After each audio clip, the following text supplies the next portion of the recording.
Kurtarırız.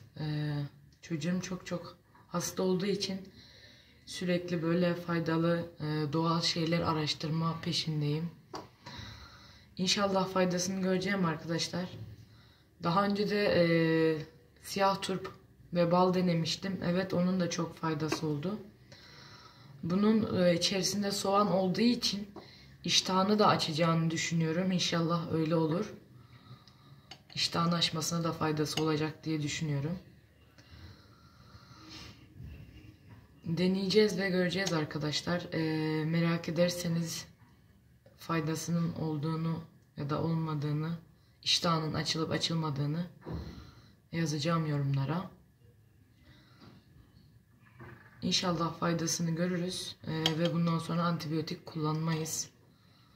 Sık sık hastalanan çocuklara direnç arttırmak amaçta, iştahını açmak amaçta. Bugün de bunu deneyeyim dedim. Evet, kanalım İğne Oyası sayfası ama bir anne olduğumuz için her şeyi araştırıyoruz ve yani biz de denemek istiyoruz. İnşallah faydasını göreceğiz. Arkadaşlar, kanalıma abone değilseniz abone olur ve destek olursanız sevinirim. Çok mutlu olurum. Bildirimleri açarsanız daha sonraki atacağım yani araştırmalarımda, denemek istediğim şeylerden haberdar olabilirsiniz.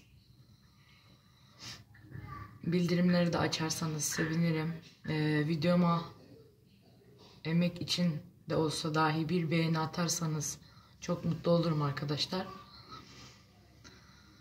En çok mutlu olacağım şey de inşallah oğluma gerçekten faydalı olur arkadaşlar. İnşallah deneriz, iyi olur ve videomu görüp deneyenlerin de inşallah iyi olmasını diliyorum.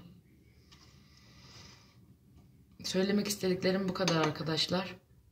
Kanalıma abone olmayı, bildirimleri açmayı, videolarıma beğeni atmayı unutmayın arkadaşlar. Desteklerinizi bekliyorum. Yorumlarınızı. Bildirimleri açıp bundan sonraki gelecek videolarımızdan haberdar olmak için bildirimleri açabilirsiniz. Bugünlük bu kadar arkadaşlar.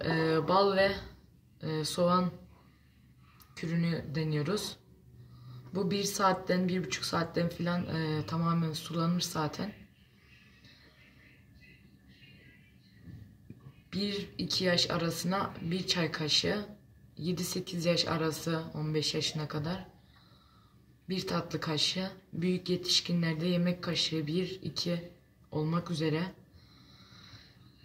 İnşallah iştahını da açacak. Antibiyotik kullanmaktan da kurtulacağız inşallah arkadaşlar. Biliyoruz ki antibiyotikler en zararlı olan şeyler ama mecburen kullanıyoruz. Bugünlük bu kadar videomuz arkadaşlar. İyi akşamlar. Hayırlı günler diliyorum. Allah'a emanet olun. Bir sonraki videomuzda görüşmek üzere.